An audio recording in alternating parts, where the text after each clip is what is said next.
Hello, Maria. Welcome. Thank you. Thank you for having me. Pleasure to be here. No, it's my pleasure. I love your story, and I want to share some of that. And as we were talking, I love your name. As we were talking, because I like unique names. I like different ethnic names, and I don't like people that change them. And with all due respect to my American friends, even though I'm Canadian and American, the different names and different flavors and the different backgrounds are fantastic. So let's start. The best way would be if you could formally, even though this is very formal, introduce yourself, tell us a little bit about your background, and then we'll chat. Yeah, absolutely. My name is Mariya Dostzadah Goodbrake. I currently reside in Kansas City, but I'm originally from Afghanistan. Definitely a long journey from place to place. I've moved from Iran to India, grew up in Toronto, Canada, to Mexico, and then I came to the strangest place I've ever been, Kansas City, Missouri. So I'm in the heart of America, definitely a culture shock, but blessed to be here. I'm the executive director of a nonprofit organization here working primarily with the refugee community. And I'm also the marketing head for our business, Masters Transportation, in Kansas City, Missouri. And I do a lot of public speaking, cross-cultural training. I'm just happy to be here. Thank you for having me. Well, kudos or shout out to Brian Grimm, who allowed me to Yay, Brian! Absolutely. Such a great guy. Yeah, he is, and we collaborate on a lot of things, and it's really important what he's doing. It's really important what you are doing. So, if you could, I usually ask people about their why, but I like to ask it a little bit different. If you could share with me why you do what you do? Yeah, as I ponder that question, another question comes into mind that actually answers that. And I often say this, for me to truly understand why do I do what I do, I have to ask myself, what makes me angry? And I've said that many times, it's not just an anger, but I mean a righteous anger.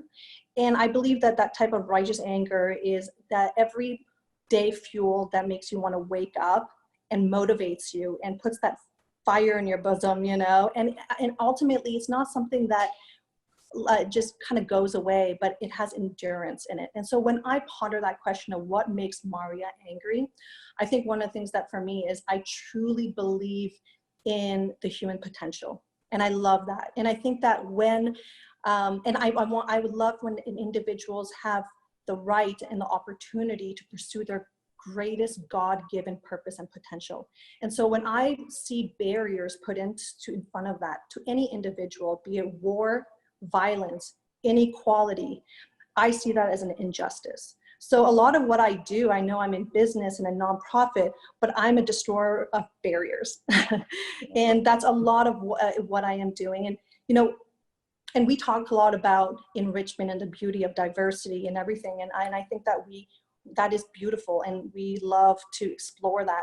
But I also love going beneath the surface. So a lot of what I do, be it in business or my work with refugees, is a very humbling journey to take people on this journey where we can go beneath the surface and discover common human denominators. I think change really comes there. And so, that's just a lot of what I do, but yeah, it's just the human potential. And for me, especially with the refugee community, I see that potential, and I fight every single day for those kids to be able to discover that. Yeah, it must be. That's an interesting way of describing it. What makes you angry, but I get it in a righteous way, in a positive way, because it gives you the motivation to change things. It must be interesting in a way that a lot of people can't imagine, to be from Afghanistan. Know what it's like to be there. Know what the kids are going through, and you have a different lens on the potential they have. And how is it going to get, how are they going to capitalize on it?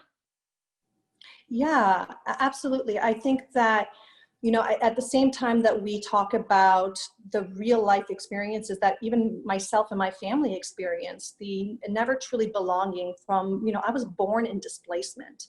I had to fight for the small things and the big things. And I think you use that word lens. And I think, being able to have that power of perspective And what we're trying to do with these kids is really just give them the tools to succeed. You know, I always say this, in the West, in America, we use that word empowerment too loosely so often. And it's lost its power in that way. And I truly believe that, be it these kids or what we're doing, we don't empower anybody. I think that's very arrogant. I think all we do is simply give people the toolbox, the tools to then take the opportunity to then go empower themselves. And that's their choice, because part of empowerment is the ability to choose, right? And so that's all we do, is we give them that. And I'm able to give that because that was part of my own journey. I was able to discover those unconscious battles that we face, not just what an average person can see, the economic, the racial, or the cultural, or religious. There are deep-seated identity issues for these kids to truly not only adapt, but to thrive here and to discover their potential. So we've built a strong community of people who are able to see differently and then come alongside and just give them these toolkits. Yeah, that's an amazing way of looking at it. And I can see how it could be arrogant, knowing that the intent is probably good, but Right. how it could be that. You know, you mentioned identity. We talk a lot about, and there's been a lot of studies on this, how the number one thing that fills people's heart and soul is belonging. And it sounds like that's what you're talking about. Yeah, I truly believe the quest for all mankind, regardless of your economic, religious, cultural background, is a quest for identity and belonging. And so that identification to our religion, to our family, to our social networks become so critical. And so especially during this pandemic, where a lot of those identifications and social circles were taken away, it stirred the core of what our identity is. So yeah, ultimately with the youth and the community we serve, we're just offering them a community of belonging. Yeah, that's so important. If you've got your feet on the ground and a home, if you will, or a community, I mean, that gives you something to push off of to do things. Otherwise, it almost seems like you're in quicksand in a way. Mm-hmm. Absolutely. So, you know, if you relate those experiences, and you see what's happened over the years, over decades, it's taken us really for leaders to realize that if they do care about social impact, if they do care about helping refugees and other things, then number one, it's a good thing for the world, but guess what? It's also good for their business. And what's great about what's happening now is talent is demanding that there's purpose and difference, not giving up money for it. It's not like they're working for nothing, but they want that too. But they're actually demanding, and I see it every day in questions to clients. Well, do you really care about diversity? Show me. Do you really care about what's happening in the environment? Show me. So we've probably answered this question to some degree, but with all that, I mean, you've been engaged in, like you say, a journey. And we have to talk about your film, and at least give it a plug somewhere in there. But a journey of persecution to freedom, and now you're using business to promote freedom of belief, etc. What do you think, in your words, defines you as one of the leaders who care? Well, for me, I think I kind of touched on it before. What makes defines me in that way and blessed is that power of perspective. We touched on this idea of belonging. I've learned now that the very thing that's been my thorn on my side for all my life has been the greatest blessing that I've ever had. I told you that I was born in a place of displacement in a country that didn't want us.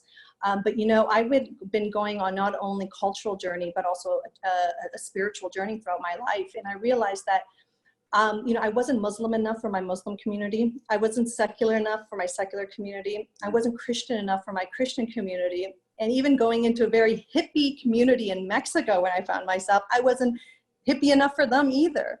And I think that what's allowed me as a leader is to have multiple perspectives. And I think that by being able to do that, I've built a strong sense of empathy and understanding of the different ways that we can be in the world. And I just think that, I've got the unique experience that I was never truly rooted anywhere. And like I said before, I thought that was, something that was struggling with all my life. And it actually positioned me better to be that, because I don't belong anywhere, I belong everywhere. That's a great way of putting it. And, you know, I grew up in Montreal, and we never talked about we need diversity. All I remember us talking about is, man, this is great that there's so many different people Yes. that we're doing stuff with. Yeah. And coming back to, you know, you talked about the importance of diversity and promoting, you know, business, and it comes back to the bottom line. You know, going back to the refugee community, for a long time, because it was part of my shared experience, that I was giving this very passionate appeal during the hysteria around refugee resettlement, not just in America, but globally.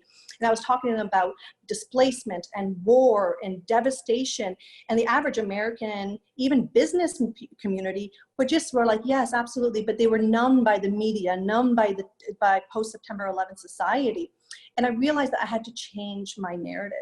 I changed my narrative to this more hopeful one that saw that how important supporting these communities had to do with our economy. And what that meant was that if I've got kids, a Sudanese girl who's 12 years old that speaks 5 languages, children who have gone through challenges that most kids or adults will never go, if we can give these people the tools and the supports and the relationships, it changes the bottom, it affects the bottom line in a positive way, our economy and the social fabric of America. And we all benefit from this, because we are in that way collectively engaging in this process of removing those barriers so that we can see innovation and potential thrive right here in America. And I think that there is so much hidden talent that we're not tapping into.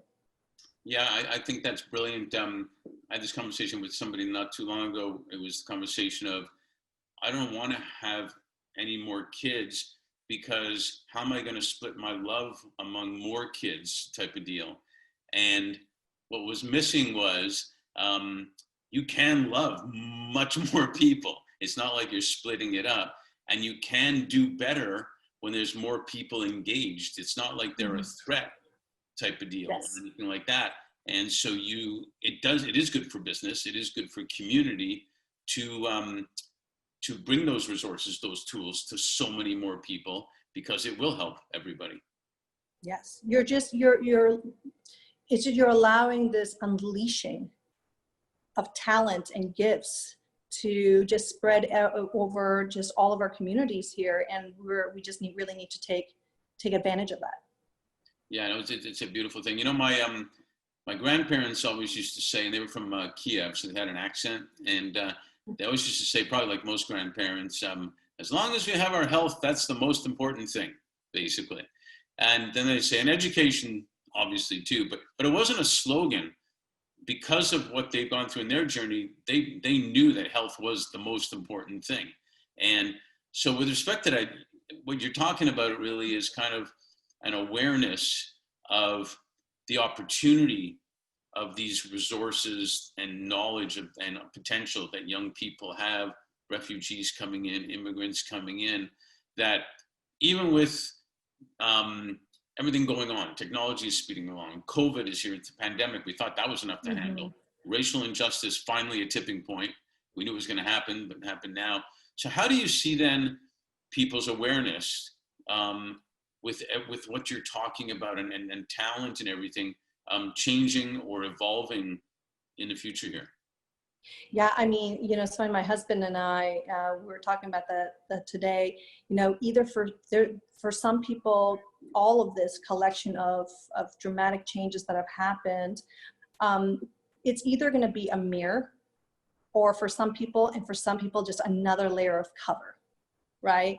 I think that for some people, there is already built-in disciplines. So, you know, that when all of this happens, those built-in disciplines that were just simply seeds really took root and started to come into play. And for other people, you know, it was just another layer that didn't you know, once all of this kind of moves forward, I hope there's going to be a change. I hope there's going to be a heightened sense of awareness on things. I'm hopeful. I don't know if that's really going to happen.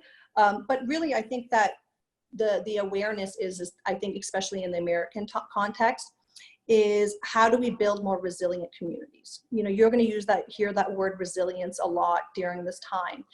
And in our organization, I get asked that question a lot. Like, how did you guys endure during COVID and all of these changes? And I said, we thrived. They're like, why was that? And I said, because our organization was built on challenges. Every single day we had to be flexible. Every single day we had to conquer barriers. So when this happened, it was already part of our DNA, right? And so I think that it's really opened our sense of awareness that we need to be more, that power of collaboration becomes more essential than ever. How do we better collaborate as organizations and as agencies in our systems? But how do we become more resilient? When you look at countries, poverty-stricken countries that are hit by devastations of earthquakes and all of those kind of natural disasters, they jump back so fast. It's amazing, because that sense, their resilience that they've naturally built into their societies allows them to reshape, redefine, adapt, and then just create something new and move on. And yet with us, with all our technologies and our dollars and everything, it's going to be a lot harder to bounce back. So I think one of the collective awareness that comes out of this is, how do we really focus on being more resilient community overall, and resilient families? Yeah, I think resilient is a key word these days. Hopefully it won't be turned into just a keyword. But you mentioned a lot of important things, community, and that belonging into community. It's going back to literally into the community, whether it's, community healing gardens and growing your own fruit and vegetables and stuff, which also is great for mental health and every other aspect too. And in a way, I compare a lot of things to sports. If a team has made a bunch of comebacks during the year when they were down, when they get to the playoffs and the championship, we've been there. We're not giving up. We know how to come back. In a way, it's the same thing.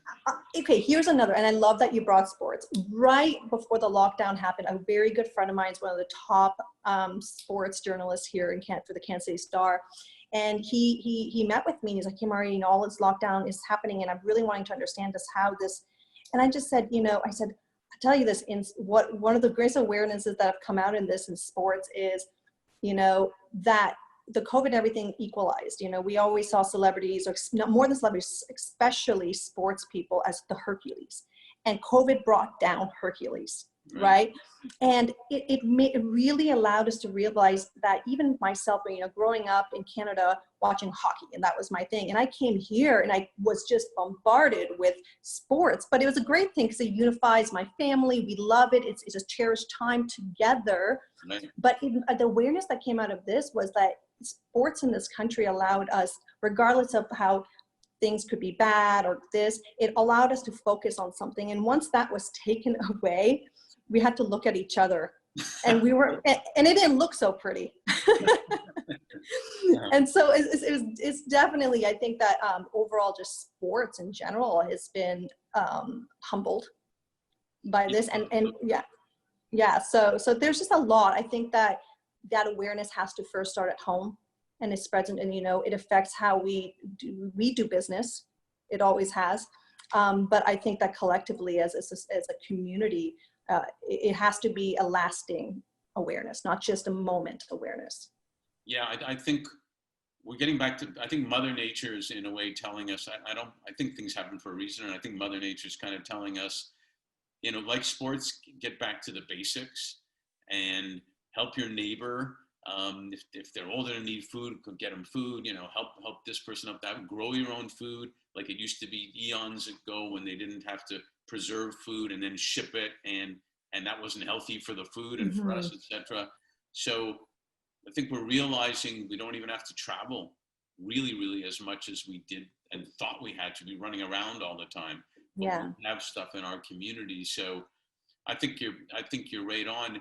With respect to that, how do you see the role business leaders who care should play with respect to the well-being of not only their talent, but in the community? And I look at well-being in three aspects: just financial, there's physical and mental well-being. What role should business leaders play? Yeah, I mean, I'll just take our business, for example. We have strong core values that are deeply entrenched. One of the things that my husband and I both, realized in our business context, that we realized that, leadership needs to be shown by example. And when I see my nonprofit, I sat there and I thought for a long time that, doing the work that we're doing and the change that we're doing in the community, that's a great example in all of this. But we've also learned in this that there can be very small stuff. So example, like when the Ahmaud killing happened, my husband and I both obviously lost sleep over that, and we shut down the office for the day so that everyone could do their run. And it was just amazing to see that for so long, and the awareness that we had was that the major justice issues that were in society, we were not allowing that to come into the workplace. There was this barrier that we had created, right? People were there, we had a vision for our business, and then what your opinions were going to stay out there. And for the first time through this, the barrier kind of was gone. And we saw that how much that allowed us to bond as a workplace, and it was a beautiful thing. But we learned, be it at the end of the day, we have to have leadership by example, but they can't just be huge ones. It could be small little things like encouraging your staff to go and do that run and the intentionality around it. But going back, I think what I said earlier to answer this question is that idea of that empowerment. We could give the tools again to our employees and whatnot.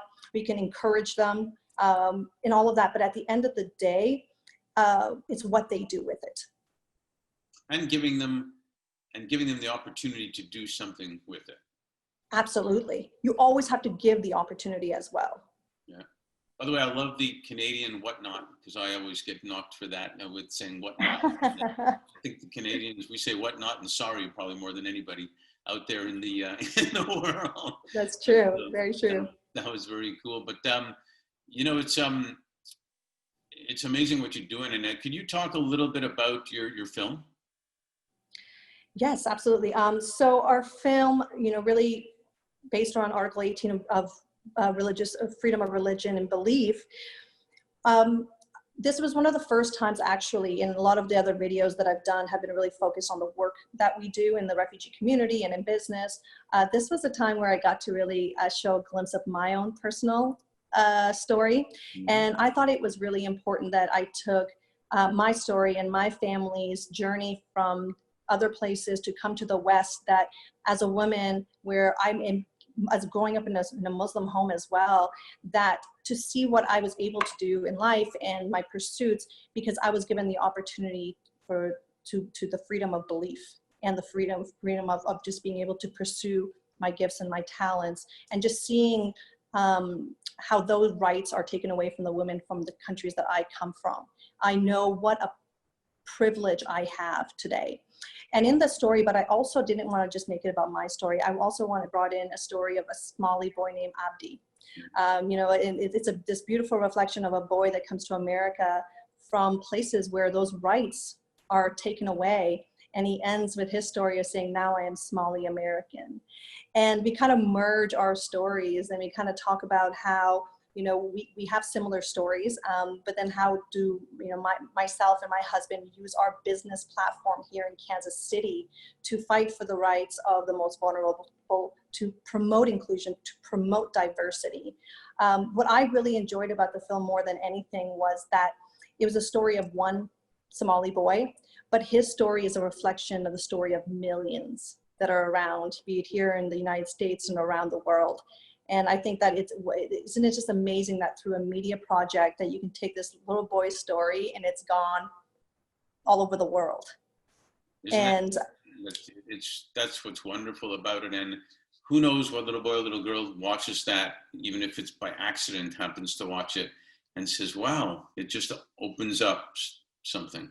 And you talked about that, like, how do we leaders make that example? I want people to see, and I tell that to the kids, and I hope through the film people could say that too, is that, I was in the exact same position. I came into Canada and I didn't speak a word of English. I had all the disadvantages. And then I think that lots of times they need to see that example of like, oh, wow, if she could do it, then I can too. And yes, absolutely. Any of us can. I was lucky enough to have people who did believe in me. And that's part of the motivation of what we do today, because we truly believe that if a community of people come together and build a village of support around the community, they can do anything. Yeah, it's beautiful. I love the video. Thank you. I love what you're doing, and I love that you came from Canada, and not directly, well, Afghanistan, Canada, etc. So, and that you're a hockey fan, and you say whatnot and everything like that. Thank you so much for sharing and participating in as one of the leaders who care. Thank you so much for having me.